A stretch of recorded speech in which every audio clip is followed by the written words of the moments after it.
Room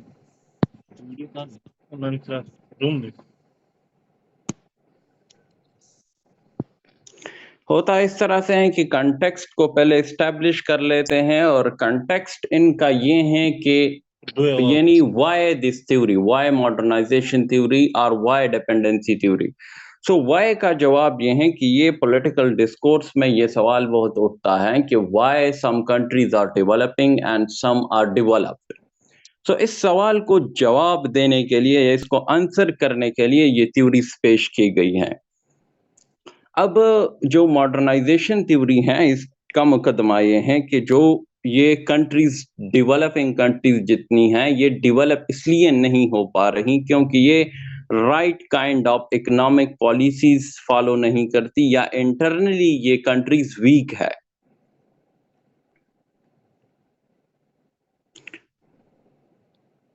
मेरी आवाज आ रही है? ठीक, जी आ रही है, जबरदस्त आ रही है। ठीक है। होता इस तरह से है कि इसका जो यानी मुकदमा है वो ये है कि ये कंट्रीज इसलिए डेवलपिंग है, यानी इसलिए कमजोर है, अंडर डेवलपिंग है। वजह इनकी ये है कि ये right kind of economic policies adopt नहीं करती और इंटरनली वीक है। ये मुकदमा है मॉडर्नाइजेशन थ्योरी का। ये जवाब देते हैं। दूसरा आर्गुमेंट, पहला आर्गुमेंट ये हो गया। अब पीडीएफ में भी आपको दिखाई देगा, मैंने लिखे हैं की आर्गुमेंट्स। अब फर्स्ट आर्गुमेंट है, modernization theorist argue that the governments of developed countries have tried to develop the world poor countries. ये बहुत अहम नुक्ता है, जिसको जहन में रखेंगे। मॉडर्नाइजेशन थ्योरी ये कहती हैं कि ये जितने भी डेवलप कंट्रीज हैं, इनकी जो गवर्नमेंट्स है या डेवलप कंट्रीज हैं, ये हेल्प कर रही हैं अंडर डेवलपिंग कंट्रीज की ऊपर उठने में, डेवलप होने में। ठीक है।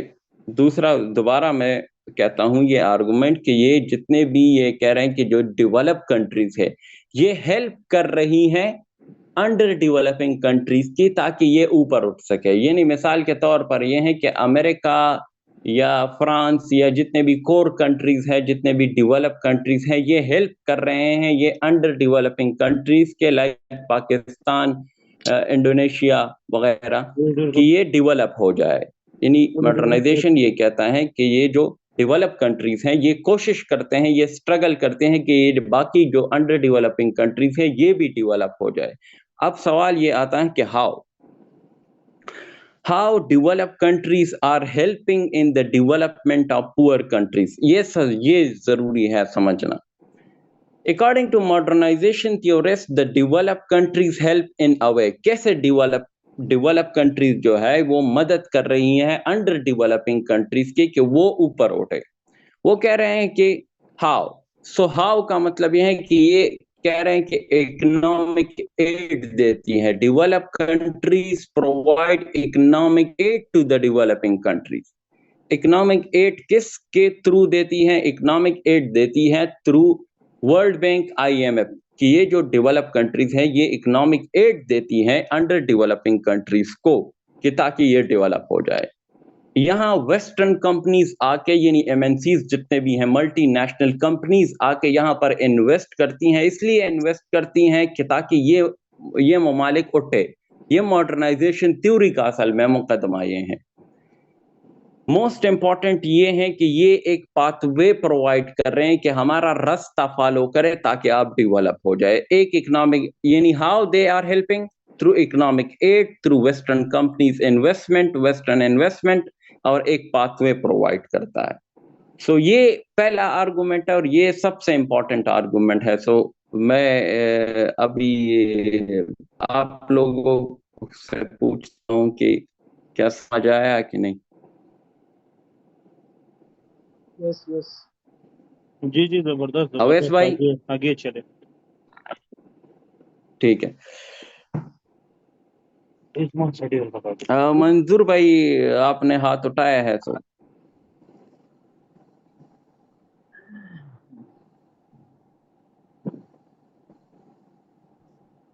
ठीक है, आगे चलते हैं।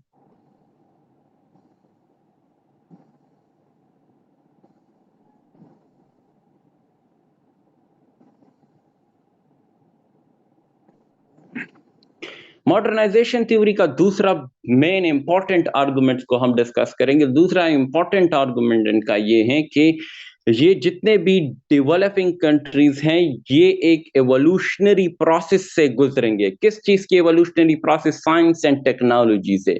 कि साइंस एंड टेक्नोलॉजी की एक एवोल्यूशनरी प्रोसेस से ये गुजर के साइंस एंड टेक्नोलॉजी को अडॉप्ट करेंगे और फिर ये डेवलप होगी। So why science and technology are important for development? So इसकी वजह ये है कि साइंस एंड टेक्नोलॉजी के बगैर आप आज की दुनिया में सरवाइव नहीं कर सकते। इसीलिए मॉडर्नाइजेशन थ्योरी ये कहते हैं कि साइंस एंड टेक्नोलॉजी की प्रोसेस से आपको गुजरना होगा, तब आप डेवलप हो सकते हैं। ये आसान है। तीसरा जो आर्गुमेंट है वो ये है कि according to modernization theory economic development leads to social change and social change leads to political change. इसका मतलब क्या है? अब इसको जरा समझ लेते हैं। दो आर्गुमेंट जरा मुश्किल है, पहला वाला तो मैंने समझा दिया, अब इसको देखें। ये कह रहे हैं कि इकोनॉमिक चेंज लेके आनी होगी पहले। जब इकोनॉमिक चेंज आएगी तो उससे सोशल चेंज आएगा, सोसाइटी की सेटअप में चेंज आएगा, और सोसाइटी में जब चेंज आएगा तो उसकी पॉलिटिकल चेंज आएगा उससे। कैसे? देखिए, अगर हमारे पाकिस्तान की एग्जांपल ले ले तो पाकिस्तान की एग्जांपल में डेमोक्रेसी को सबसे बड़ा जो चैलेंज है डेमोक्रेसी को, वो है फ्यूडलिज्म। अब फ्यूडलिज्म को समझना है तो फ्यूडलिज्म क्या है? फ्यूडल लोगों ने लोगों को ऑप्रेस किया हुआ है। क्यों ऑप्रेस किया हुआ है? Through economic incentives. क्यों? मकरूज है सारे फ्यूडल्स के लिए, जो लोग काम करते हैं वो फ्यूडल्स के मकरूज होते हैं। अगर इन लोगों के पास पैसा आया तो ये फ्यूडल्स की ऑपरेशन से निकलेंगे। तो जब फ्यूडलिज्म की ऑपरेशन से ये निकलेंगे तो इसके पास फ्रीडम ऑफ स्पीच आएगी, फ्रीडम ऑफ विल आएगी। क्योंकि फ्यूडल के तो ये कर्जदार होते हैं, और फ्यूडल जो होता है वो उनको जो कहता है कि उसको वोट देना है तो ये सारे उनको वोट देते हैं। जब तक ये इकोनॉमिकली इंडिपेंडेंट नहीं होते तो उनकी राय जो है, उनकी विल जो है, वो उसको फ्रीडम नहीं मिलेगी। सो जब ये इकोनॉमिक फ्रीडम इसको मिलेगी तो इसके साथ पॉलिटिकल फ्रीडम आ जाएगा। जब ये सोसाइटी में, यानी फ्यूडलिज्म क्या है? हमारी सोसाइटी का प्रॉब्लम है, एक सोशल स्ट्रक्चर का प्रॉब्लम है। जब फ्यूडलिज्म एरोट होगी फ्रॉम और सोशल स्ट्रक्चर, और ये किस तरह होगी? जब लोग इकोनॉमिकली इंडिपेंडेंट होंगे। तो इसलिए कह रहे हैं कि इकोनॉमिक चेंज सोशल चेंज को जन्म देता है और सोशल चेंज पॉलिटिकल चेंज को जन्म देता है।